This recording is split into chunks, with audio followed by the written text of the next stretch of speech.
Rock Talk shows off her newfound science knowledge. Janeway snaps the diviner's tubes of Ketracel purple. And Gjord, Slot, and Trodo can finally communicate. Hello, everybody, and welcome to The Seventh Rule with Cirroc, Lofton, and Bonnie Gordon. Hello, hello. Hi. Today, we are joined by the showrunners of Star Trek Prodigy. Can you believe it? Put your virtual hands together for Kevin and Dan Hageman. This is where this is it. We did it. Yeah, this is in post. They're going to do the big air horns and applause and confetti bombs. Yeah. Yes. Yeah. Yes. There's somebody's so getting thrown ironic off here. the stage for jumping on the stage.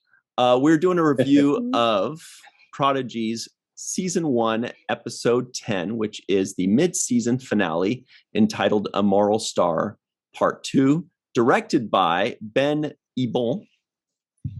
Thank you for telling us how to spell Perfect. that, pronounce that. Mhm. How's everybody doing? We're fantastic. I mean, we are so excited. We've been sitting on this episode for 2 years, and now that it's out, we are so excited to talk about it. Oh, and we're just, the first way for us to figure out, oh my gosh, do people like it, is like we're on Twitter, just looking at like those people who are staying up at midnight and watching it. And so I'll wake up the next morning and I'm like, sigh of relief. Like, okay. Do the three of you must do that, right? I know Aaron does it, right? At 11 p.m. Pacific time, do you go on Twitter and just start soaking up the adulation and it just keeps coming? It's a Wednesday night ritual where like you're sleeping and then anytime you're kind of stirring awake, you're like, well, let's see how many people like it now. And then there was that one time where it wasn't on Paramount Plus, and I was as upset as everybody else. I'm like, where's the tweets? It's not getting out there. Yeah. I remember that. I just want to tell you guys directly because, you need to hear it from the horse's mouth. I think that this show that you've created, this Prodigy show, in my humble opinion, is the best of the new Star Trek shows that are out on television, available on Paramount Plus. I love this show. I think you've really hit it out of the park. And what I really like is how you're introducing Star Trek to the young generation and making it about life lessons, about setting goals, about learning and discovering and exploration from a very intelligent, well thought out point of view. So I just want to congratulate you guys on the work that you've been doing so far. I think this show has started out and, in my opinion, is the best of what the new Star Trek shows out there on the slate. I mean, I agree, but I'm a little biased, but I agree, obviously. And that ship.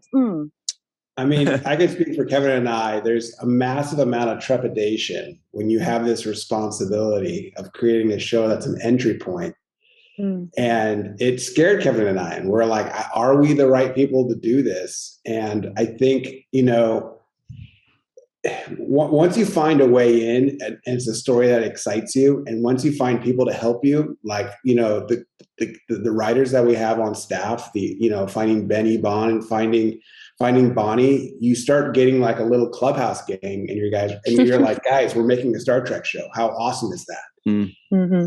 And I want to give kudos to Kevin. Kevin, like, first day in the writer's room, he's like, let's make this about joy. Like, let's make this a joyful experience. And anytime, that's like, that doesn't mean it's not going to be tough. And we are hard on the writers. We are hard on each other. We are trying to make everything the best possible it can be. But like, don't forget, we're making a Star Trek show. Like, how awesome is that? And so we're glad that that's coming through to the audience. That's exactly the word I was going to use. Last night when I was watching the new episode, and I found myself a little sad that this is the last one we're going to have for several months. And I was thinking, what is it that is making this such a good experience for me, watching this and covering this and talking about this. And it's just, I came to the conclusion, it's just a joyful experience. It just makes me happy. It's easy to digest. It's fun. It's positive, but it's not like silly, bubblegum trash. It's really, it's kind of like what we needed without knowing that we needed it. It brings joy to my life. It brings joy to other people's lives. And talking about it is a joyful experience. And I'm truly going to miss, this time with Cirroc and Bonnie and the people that you have on your show and your amazing writers room of 9 people. It's just been a joyful experience. I just want to personally thank you for this gift. I know you didn't make it for me, but as a fan, still thank you. What do you mean? Of course it's made for you. It's made for everyone. So good to me. Seriously. Well, I mean, not, you personally, but again, it's made, I feel that's what's been the most fun for me is seeing all my friends, I'm, in my mid-30s with no kids, but I'm like the crazy aunt to all my friends' children. And also, my baby sister just had a child. So I have a nephew now. And the fact that I can share this show with them makes it so, like, it's a piece of my, not just of so much a piece of my heart, because Star Trek is such an important part of my life, but it becomes personal now. And it's something that's teaching them important lessons, but also it's fun for them. And then they get to hear Aunt Bonnie talking. So it's just such a fun thing to share with all ages. And my friends started watching it with their kids, just to make sure like what's going on. And now they're more excited about watching it than the actual kids are. So I really think that you've created a show that just really speaks to everyone of all ages. And whether they love Star Trek or know nothing of Star Trek, everyone can find something they enjoy from it and find joy within the community talking about it. So thank you for that. Thank you, guys. I mean, I think when we first started, we really wanted, our entry point in was the Wrath of Khan. And for me, that experience was really emotional. That finale to Wrath of Khan is so powerful. And I think we wanted to bring that, like a lot of Star Trek, the format, they have to, it's a 1 hour, and whatever they go through by the end, they pretty much need to be a similar type of character we they're doing so many episodes, and it's not, 100% serialized, some of the older series. And so we got to really, these are kids who are growing up. They have to change, And so when we came at this, we just really wanted to bring the emotions. We wanted this to be not just for your mind, but for your heart, even more so than a lot of the other series. Yeah, it's definitely a feels good story. I have a 10-year-old daughter, and I mentioned this before while reviewing this show, that if I was to try to get her into Star Trek, I would sit her down and watch Prodigy. Watch this show first before you learn about Kirk and Spock and all of that. This has got probably a good introduction for you to let you know what Starfleet is about, what the science is about. And I feel like you do a very good job of explaining that in a very sophisticated way. And that's what I wanted to talk to you about. You treat the audience who, are kids in most cases, but also adults like me. But you treat us like we're smart. You don't talk. Yeah. It's not like a dumb. And I like that about that. Talk like, give us some education, but also assume that we can comprehend it once you give it to us. And I think that's what you do very well on the show, explaining things, visual diagrams of how things work. You do that a lot in these shows, and I think it's very good for children to learn about science and become passionate about, exploring and teamwork, team building, character building, resolving past issues with family and your own personal issues of growing and development. All the things that I think you cover very well in this series. I have a question for you. What kind of room did you have to create this show in the beginning, working with Nickelodeon? Were there any parameters or restrictions that they put on you, or were you able to kind of do as you please? No, we actually, I mean, we came up with the idea of the show before Nickelodeon was involved. So it was very early in the process. We had an idea of what we wanted the show to be, essentially about misfit kids not knowing what they're doing in the galaxy on a ship that they've taken. And Brian Robbins called Alex Kurtzman, and Alex mentioned what the show was, and Brian Robbins, sight on the scene, said, "I want it.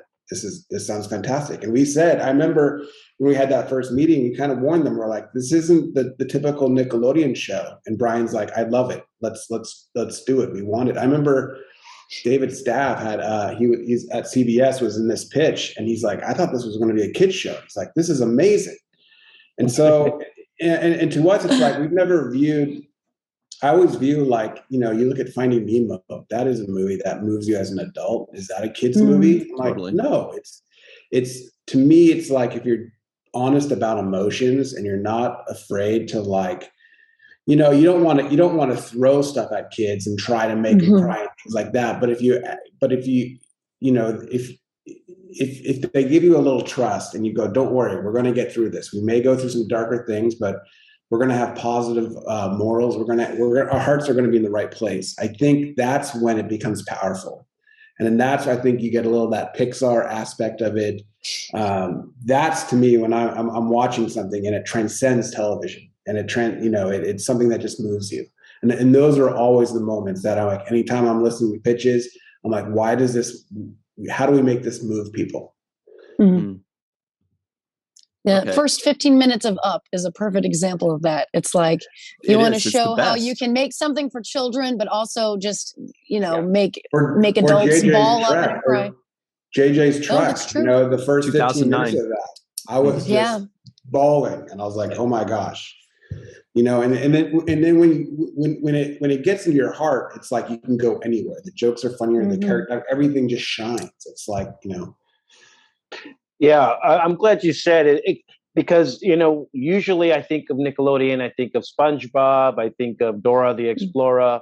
There's kind of a certain level of kid-friendly stuff that I assume, and I attach mentally with Nickelodeon. But when I saw this, I'm like, whoa, this is like DreamWorks. This is Pixar. This is like really almost film quality television right now that I'm watching, and I felt like it's film quality, even the writing and the actual production of it.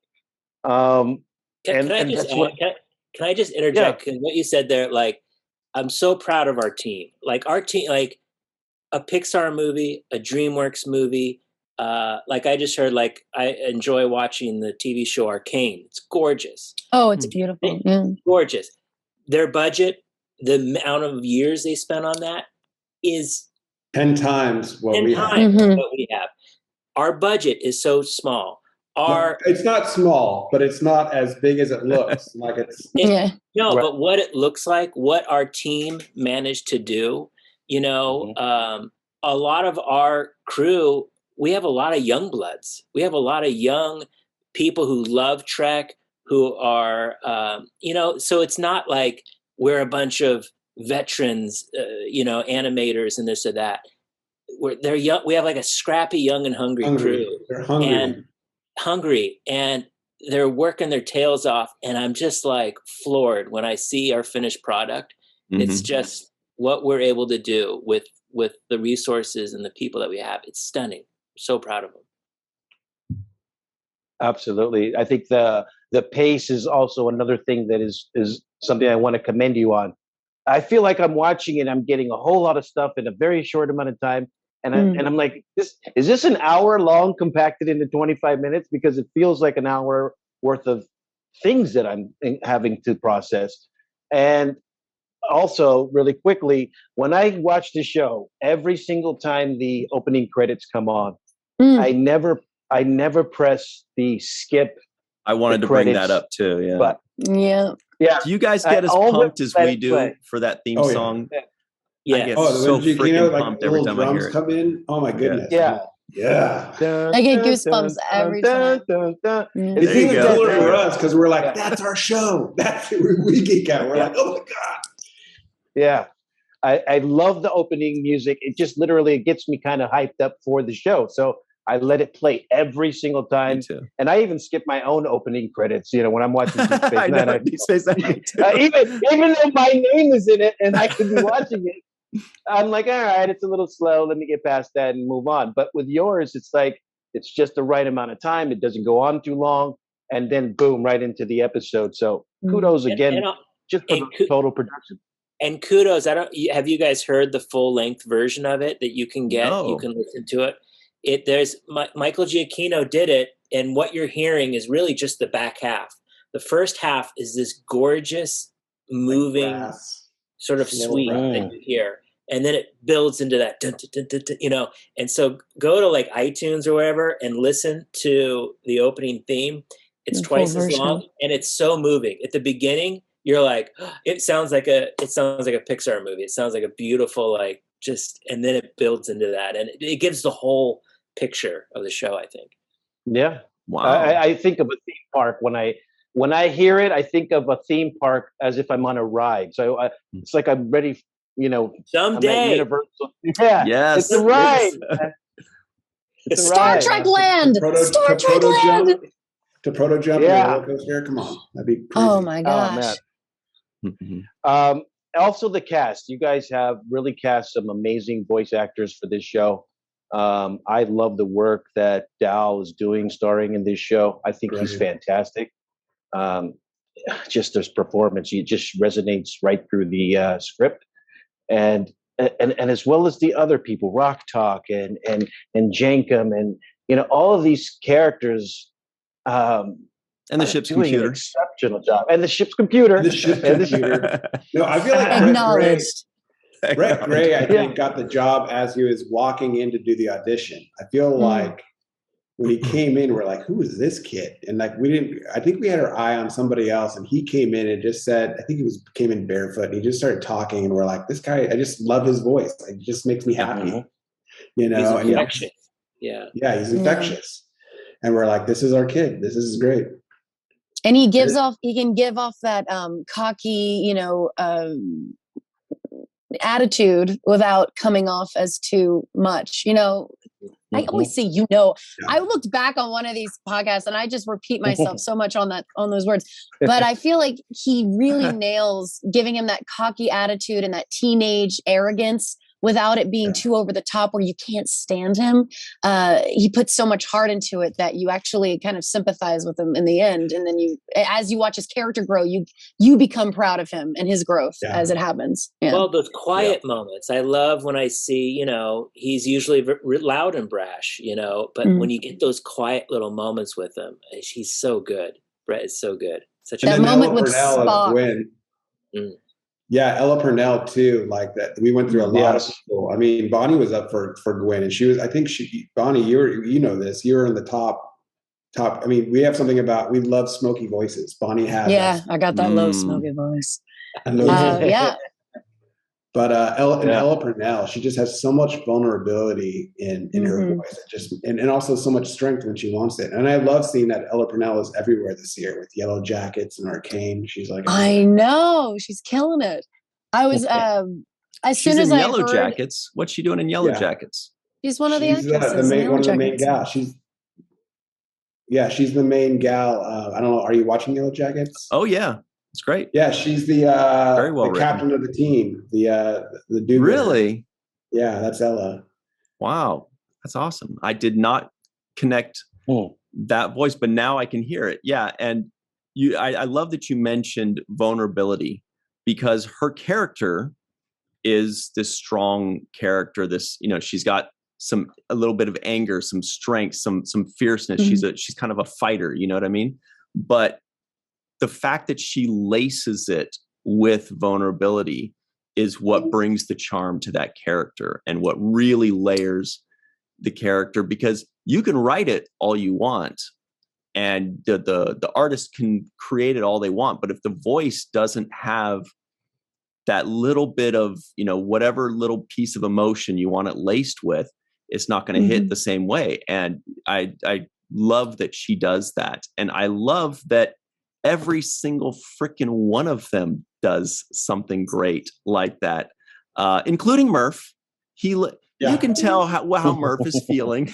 I don't know what you guys write on the script. Trilling sound. We thought we were just going to get walrus sounds. We thought we're like, let's just get walrus sounds because we wanted it to sound real. And then, we met D. Bradley Baker and we're like, this guy is nuts in the best way possible. Mm. And he makes Murph sound so much cuter that way. Sorry, Cirroc. It's super cute. And Zero, we learned a whole lot about didn't learn a lot about, but we learned something about Zero that was kind of impressive in this episode. Like, whoa, that was impressive for me. But you guys took an unconventional route and decided to start the show in a place outside of what we normally see, because we normally start a Star Trek show on a Star Trek ship or station, or it's functioning, it's going, and we're just kind of boom, we're in the middle now, watching them go through their experience. This started outside of it, and we didn't even get into it right away. It was like took a couple episodes to find the ship and even operate it. And I love that you took this opposite approach, even though it's not technically the conventional Star Trek way. Was that difficult for you? I mean, I think we wanted to make sure that the Trek fan was on an even playing field as a 6-year-old who knew nothing. And we wanted to start them in a place where, like, if we're just pandering to Trek fans, that's not the point. That's not going to grow Star Trek. We want to embrace the Trek fan. It's like we wanted equal parts old and new. Fresh story along with old chestnuts, old Star Trek chestnuts and things like that. And I think that's the way we want to make sure that we're honoring the new more than we're honoring the old, because this is going to live and die on Dal's and Gwen's and the Prodigy crew's shoulder. The show's about them. It's like we always have moments where, like, yes, we love Janeway, but we can't have her save the day every time. They've got to save themselves. Mm-hmm. She can help. She can help. Yeah.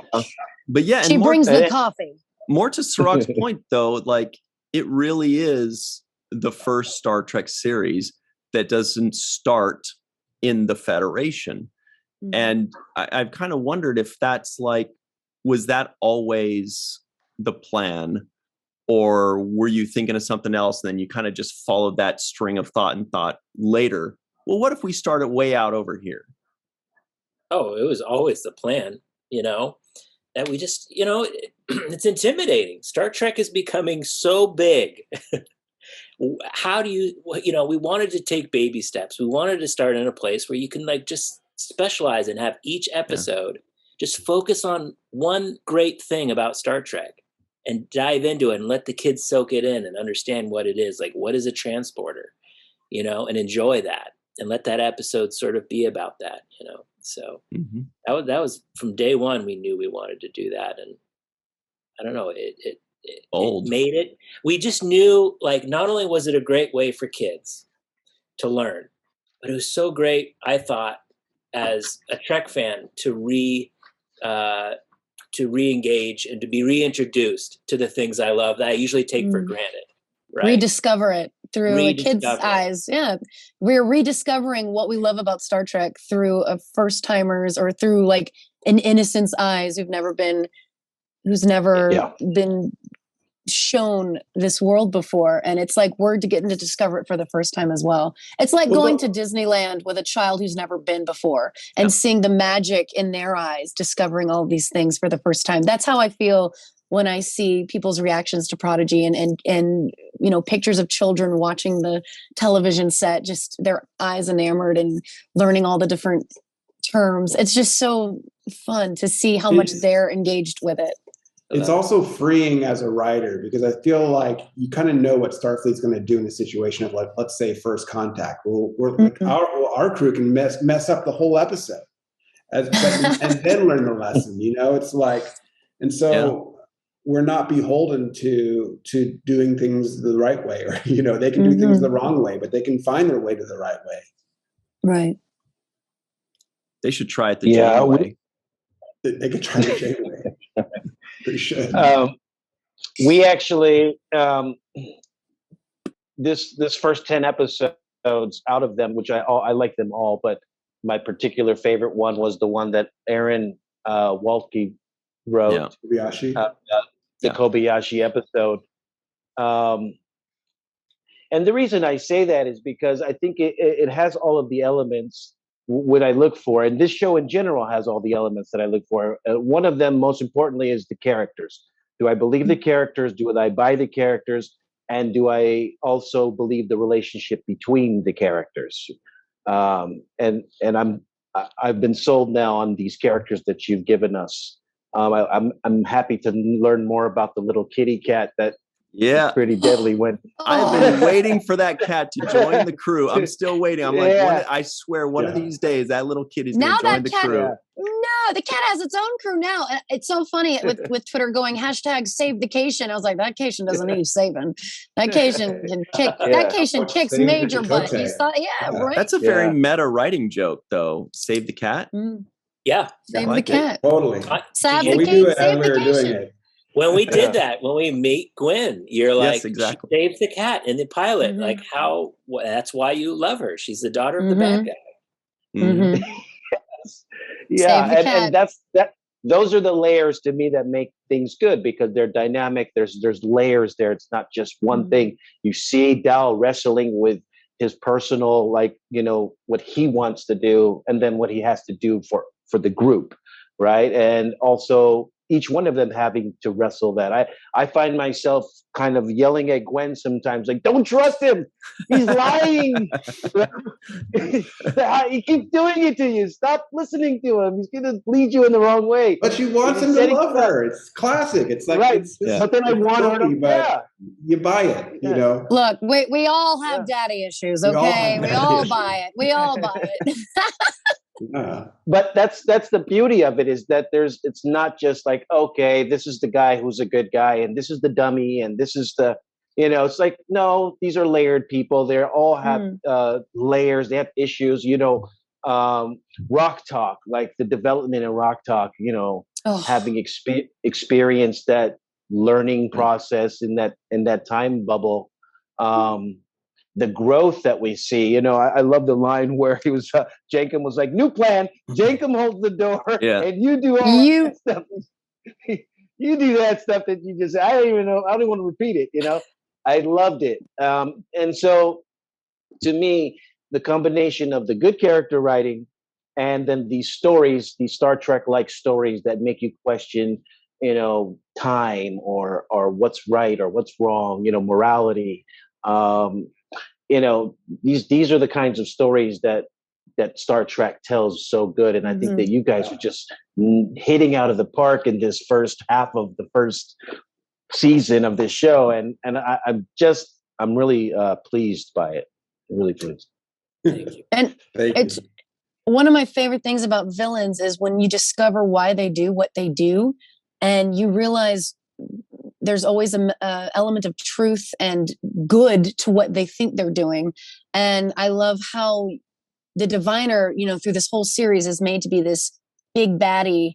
And then you find out why he does the things he does and why he chooses the path he did. And you realize it comes from actual good intentions. And, he's trying to save his people, save his kind. And I feel like that's always the best formula for a strong villain. And you guys, once again, knock it out of the park in the sense that you don't want to sympathize with him, but you have, a part of you does. There's always that, oh gosh, how do we balance this out? Technically he's not wrong, but he's not right. And that's what kids need to learn too, the good and bad. There's a lot of people sometimes do bad things or make bad decisions. Oh, he's been through a amount of trauma. Exactly. About what Dal's been through and what Gwen's been through. He himself has been through a massive amount of trauma. Lifetime of it. That, you can only get that way if that happens. Now, were you guys you said you had this kind of already ready to go before anybody was involved. So were you just like, we're going to develop a Star Trek animated show, and if somebody bites on it, they bite, and if not, we just throw it away? Or like, what was that like? We're really fortunate. I mean, Secret Hideout came to us because, you know, they were familiar with Ninjago and Troll Hunters, and, you know, we did a lot of serialized television and for kids or animated. And yeah, they came to us and, you know, Alex had a great idea of just like, you know, how do we create an entry point for kids into Star Trek? What's the, you know, like, what if we created a show that was just that nice on-ramp into the greater universe?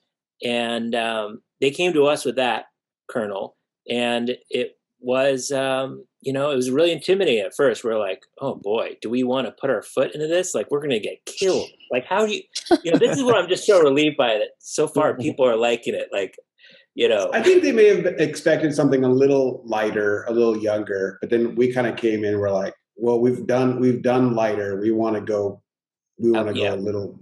I want a bigger audience. You came in with the phasers set to stun, and you were ready to warp. Yeah, big time. But we know, but I feel like audiences, you know, you look at, okay, this is going to sound stupid, like talking about the toys aspect of it. Like like we've been involved with Legos and things like that, so we have certain knowledge. Like the toy market, like is like 6 to 8. But if you're making a show for 6 to 8, that's going to feel young. But you look at like Marvel, 6-year-olds are watching Marvel, right? Yep. So and Star Trek is like, it's not like you have bullets, you know, you have phasers. It's like, as long as we don't show blood, and we, you know, like you know, you look at, there are some Star Trek episodes, like we were just talking about The Naked Now on The Next Generation. Like it was like their second episode after their pilot, and everybody's getting naked. And it's like, just don't do that episode, you know? That one, you're already good. Yeah. And let's be real, the real people buying toys of Star Trek are the adults. Let's be honest. The minute Prodigy merch gets put on the line, on the shelves, it's going to be bought up by a lot of adults. The kids, you know, the kids are going to be like, "Where's my toys?" And we're just be like, you know, I'm going to have like a room full of Murph. Yeah. Sorry. Sorry. I'm building my proto-star. But I want to say, like, Kevin and I think are good writers for this type of stuff, because it's like, we are geeks in terms of that stuff. We're not trying to shill toys. We're not trying to, like, you know, we're trying to create stuff that we want to buy to put on our shelves. Like, that's, you know, we're not ham-fisting it into the show. We're making sure that it's organic and making sure that you love it, you know? Yeah. Who do you guys think is going to be the best-selling toy character? Murph. That's what I think. Yeah. Oh my goodness. I had something in my throat. Which honestly, we had no idea. Like Murph, we came up with very late. We already had the pilot we had the pilot, and Murph wasn't animatics, and we felt like, oh, let's give him a pet. And then even once we had the character Murph in there, we went through all these designs, and Murph was really creepy at first. Not very cute. We wanted Murph to be so ugly he was adorable, like a pug, or like a targ, like a puppy targ. Yeah. And it was really, so never would have thought that people would have liked Murph until that final design we got. We're like, Heather Kading's like, why don't we try to make him cute? And we're like, we were fighting it. We're like, okay. And then you get this great design, and then you get D. Bradley Baker doing the voices, and then, you know, so it's very late in the game when we realized this is. But I think that speaks to the joy, because it's like we try to take ourselves so seriously about doing these shows, but then I think we got to replace them. Like, well, when things get dark, all of a sudden you just got to cut to this little blobby guy, and you're going to be like, you're going to perk back up and be like, this is fantastic. And I'm like, I'm down for that. So, you know, we love Murph just as much as everybody else loves Murph. You also have Jank and Pog saying something funny as well. It's always good to, like, don't stay too dark too long. It's a good ensemble. Or you could have Rock about something, and I'm like, I'm instantly happy. You know, I'm like, I love Rock. When she gets excited about something, I'm like, you know, hearing Riley is great. It's no secret that I'm a Riley fan. I gush about her in every podcast and interview I do. I just love every delivery that she's done. So Rock Talk's my girl. We were just talking about every time Riley does her little sound mic thing, like, you know, like actors will be like, tip of the tongue, lolly, lolly, twin, you know, they'll do these. And she'll be like, I like Skittles. My favorite color is blue. And I'm like, I just love it. And I'm like, if Rock eats anything outside of NutriGoop, I hope Skittles make it into the 24th century. The blue Skittles. I feel like Rock would love Skittles. Okay, sorry, go ahead, Cirroc. No, go ahead. So here's something I've been wanting to ask you guys, and because last night it took 10 episodes, but it reminded me of something. And it reminded me of a show called Robotech. If you guys have ever seen or heard of Robotech. And the reason for I remember the models of Robotech and the mechs, right? Yeah, the cartoon, I remember. Yeah. Right. So, and the reason it did was because I was thinking how impressed I was that you guys were making a very serialized animated show. I mean, very serialized, and that's something that Robotech did really well. And I really liked it as a kid. And I was wondering, first of all, that's a pretty bold endeavor to make something so serialized, because you never know somebody's just going to jump in on episode 7. It still works. They can still watch it and still enjoy it. But you're very much, every episode is kind of leading into the next episode, leading into the next episode. Each episode has its own story as well, but it's very serialized. And I was wondering what was your influence? Like, what did you grow up? Did you watch cartoons? What were you watching that kind of influenced this?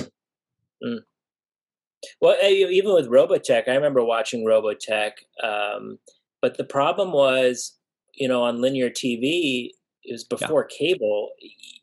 They weren't in order. So it was always like, or I couldn't watch TV every single morning. So I would just, I enjoyed it, but I would always just get one episode. And it was always just a random story like, oh, they gotta fly somewhere now. And I totally lost. And I would say, like, 'cause we started doing this in Ninjago, and it was a weird inspiration. It was right when I think I was binging The Wire, or it could have been Game of Thrones was just starting back then. I'm like, why can't we do that for kids?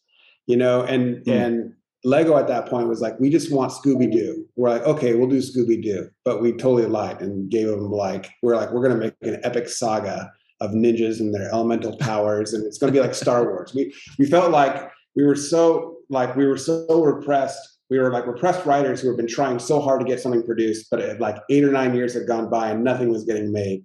That when we first got our first bite of the meat, we're like, we're going to make this thing. We're going to be George Lucas, and if they're going to allow us to do it, we're going to do that. And so, that we started that with Ninjago, and then that led to Troll Hunters, where we did 52 episodes straight before the first one ever aired.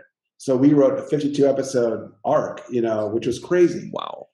And so, these little 10 episode or 20 episode chunks that we're doing is easy peasy for us. That's just the way we write. 20 episode is still nuts though.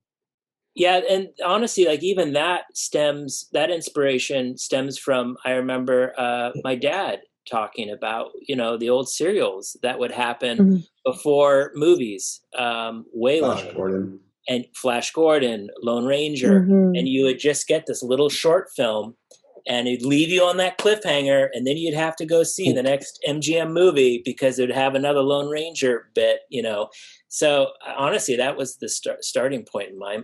But if you just do just a straight up cliffhanger, where some of these episodes we know, like episode 9 was a straight up cliffhanger, we don't like those. I mean, I think that you want to get to a place where something feels wrapped up, but then like episode 10, things feel wrapped up, but a new thing kind of pulls you to wanting to watch it more. 9 and 10 it's such a big story. You can't tell it in 22 and a half minutes. It would feel real truncated. I think you'll see a lot of 2-part episodes in Prodigy going forward, just because it's too hard to contain ourselves. Can I ask for something unconventional? Can I get up for 60 seconds? Of course. Okay. I don't know if can you. Does this I want podcast ever pause? Yeah. Oh, Kevin, I will carry this like I always do. You get out of here. Wait. No, I just learned my daughter is about to go to a softball game or something, and I'm in charge of putting her dinner in the oven. And Kevin, this is about the kids. The kids are important. It's about the kids. It's all about the kids.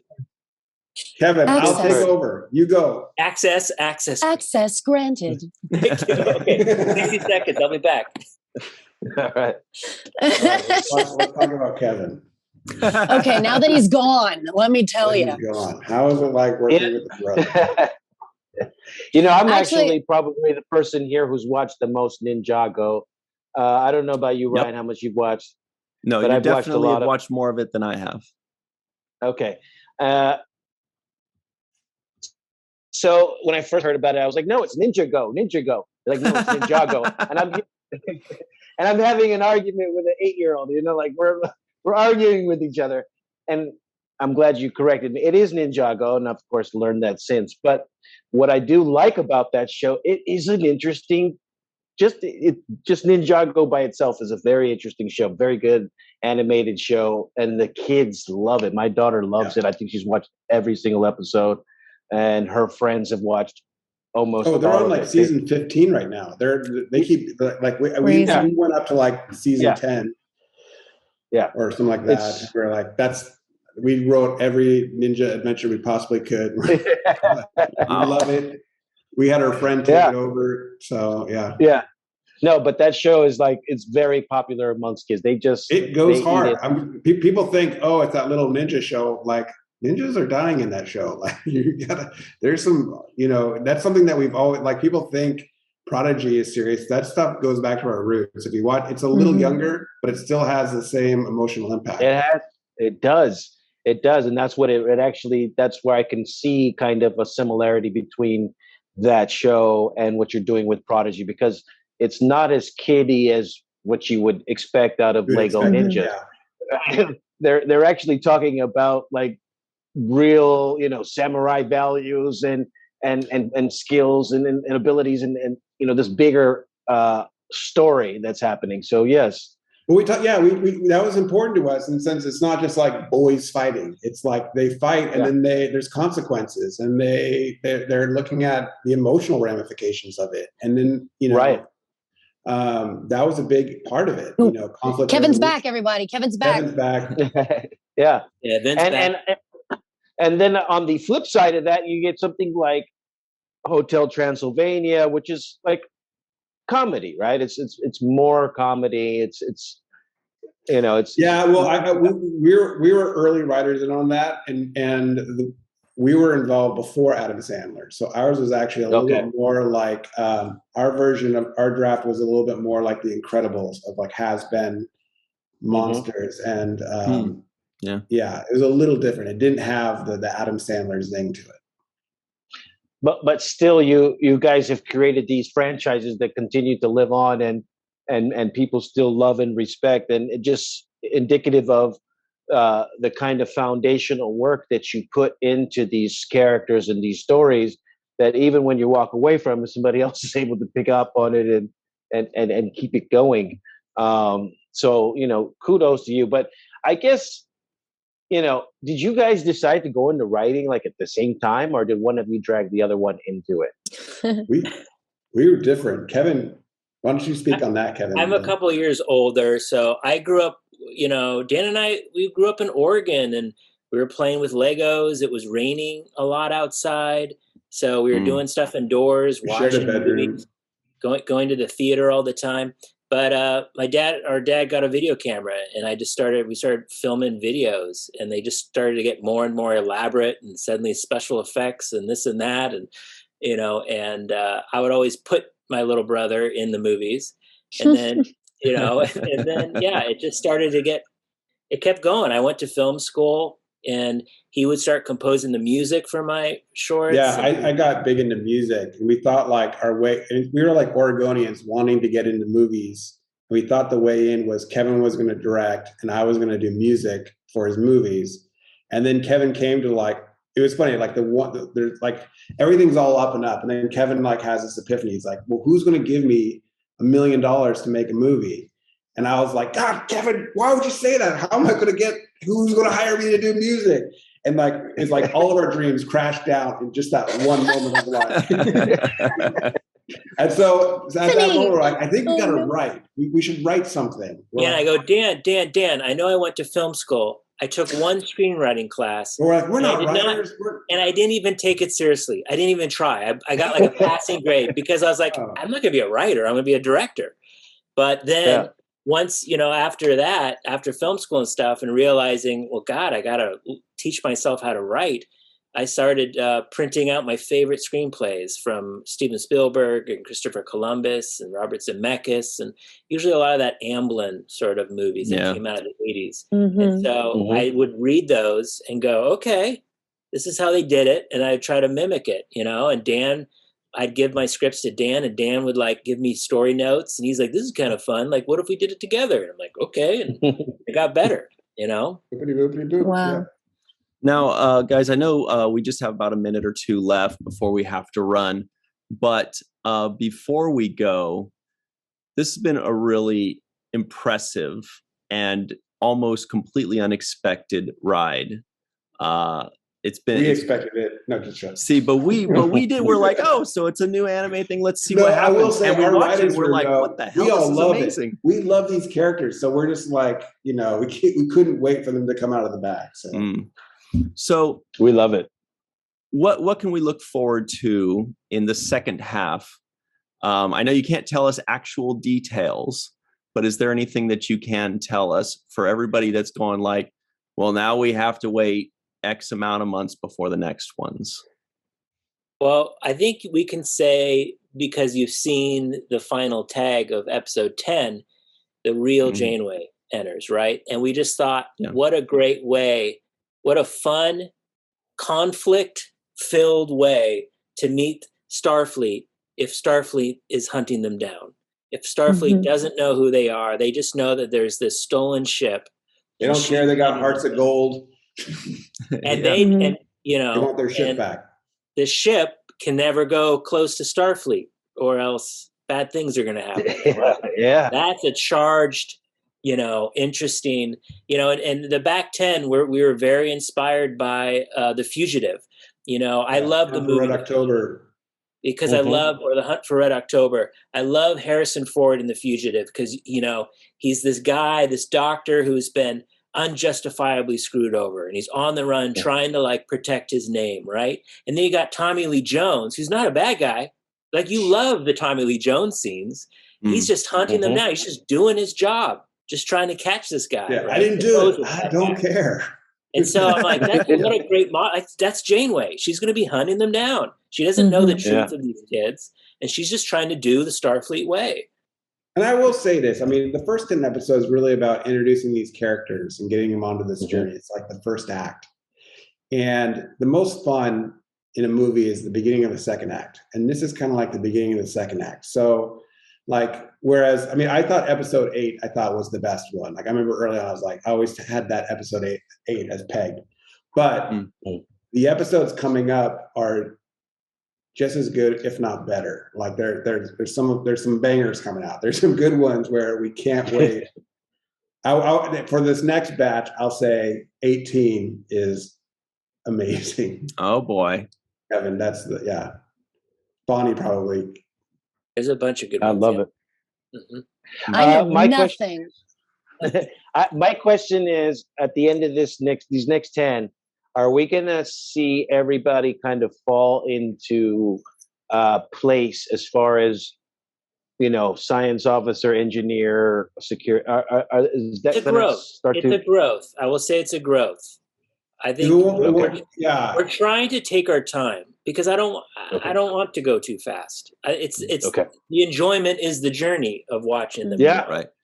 I'm excited. I'm like, and I just want to second that Time Amok is freaking brilliant. It's a brilliant name, and it's a brilliant concept. Yeah. And when Cirroc was talking about how there's diagrams out there, I was specifically thinking of when they had the diagram of the time thing, and I'm sure Cirroc did too when he mentioned that, because that was really cool.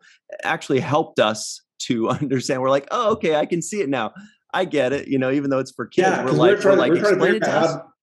we're trying to figure out how to explain to Nickelodeon. We're like, we don't want them shutting it down. We're like, trust us, it works. It's going to be great. They'll get it. Coming from a music background, it was so nice to see. It was like, explaining it like a sound wave. It was just so nice to see a visual that and kids are learning stuff like that in school. So little visuals like that are linking it to what they're learning today as well probably gets them more excited about science too. Now they're going to be sitting in class seeing a graph like this going, it's like in Prodigy. Yeah, It's like, yeah, exactly. Yeah, just like episode 8. Well, everybody, we are just about out of time here, but we want to give a huge thank you to Dan and Kevin Hageman, not just for giving us your time and your insights today, but also for carrying the torch for Star Trek and giving us something new to enjoy and talk about, and a new generation to really dive into this franchise that we love. We really appreciate it. Well, thank you guys so much. Thank you. I just want to say really, so sorry. I have a delay on my phone. Hold on. Oh, your phone's about to die? No, I have a delay. So like every time I'm like, so I feel bad. I feel like I keep talking over everyone because it's like delayed back. I want to say thank you to you guys for loving the show and sharing your love for the show. I mean, it's like, we feel like we're this little show on Paramount Plus, and yes, there's a big Star Trek audience, but it's great for people like you saying, hey, watch this show. It's not just for kids. So thank you guys for that. Absolutely. We're happy to do it. And Bonnie, I know where you're going with this because we feel the same way. But yes and no. I just want to thank Dan and Kevin because, I came into the project way in the beginning, like with callbacks and auditions for Gwen, and they were always just so kind and wonderful to work with. And I got to do scratch and, work with the team and they just were so generous with their, letting me in and letting me enjoy the stories with them and, taking a chance on me as well. So thank you guys for letting me be a part of this amazing show and for making me be a part of your ridiculously fun, dysfunctional family. So thank you. It's such an honor to be on the show. Yeah, it would not be the same without you, Bonnie. So you're an absolute joy. Thank you.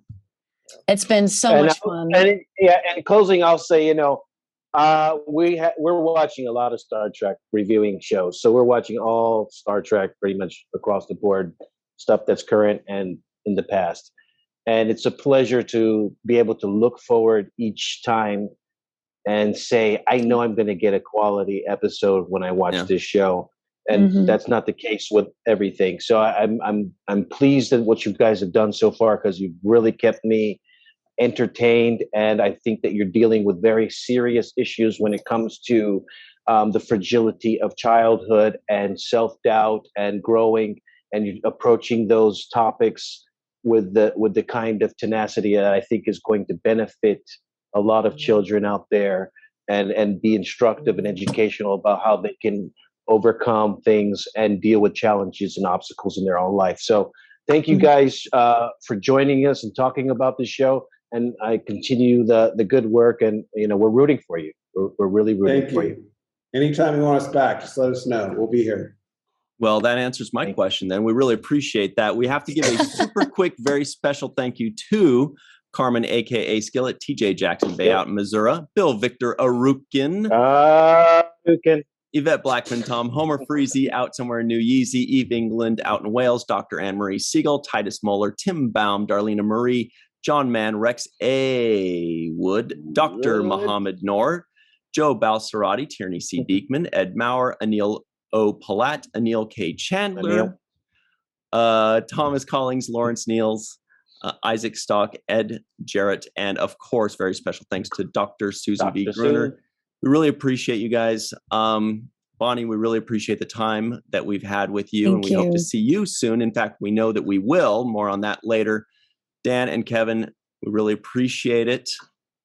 Can't wait to see you again. Thank you, guys. Thanks very much. And everybody at home, watch Prodigy. Tell all your friends to watch Prodigy. There's no excuse. It's the best thing in the world, basically. And always remember the 7th rule.